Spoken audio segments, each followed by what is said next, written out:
साड़ी में कमाल लागेलू हो।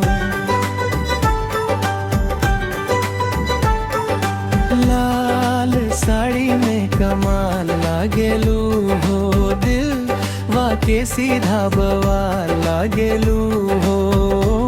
जब जब तू हंस के देखेलू हमके, जान से ज्यादा बेमिसाल लगेलू हो। गाल तोहार गुलाब जैसन, आँखिया नशीला जाम। तोहरे प्यार में खो गइल बानी, भूल गइल बानी अपना नाम।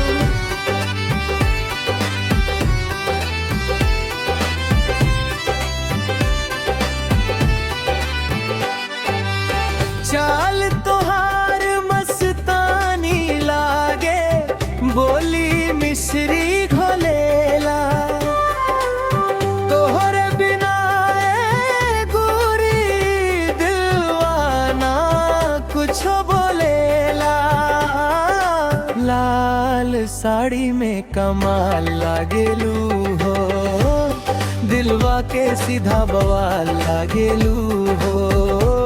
जब जब तू हंस के देखेलू हमके, जान से ज्यादा बेमिसाल लागेलू।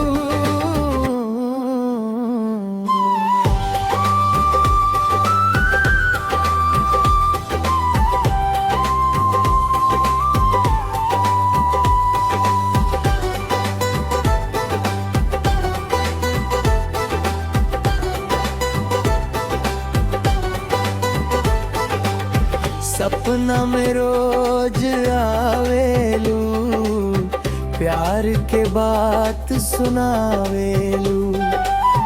हाथ पकड़ के धीरे धीरे दिल के धड़कन बढ़ावेलू। राजन विश्वकर्मा के दिल के रानी, तोहरे पे जान लुकाई।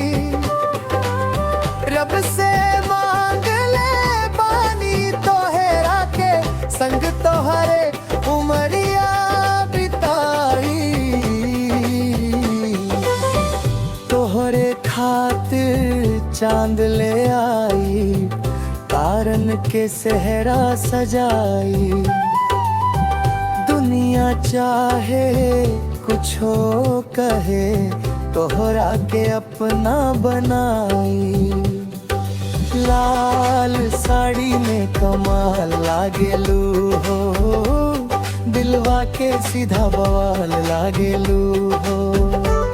जब जब तू हंस के देखेलू हमके, जान से ज्यादा बेमिसाल लागेलू।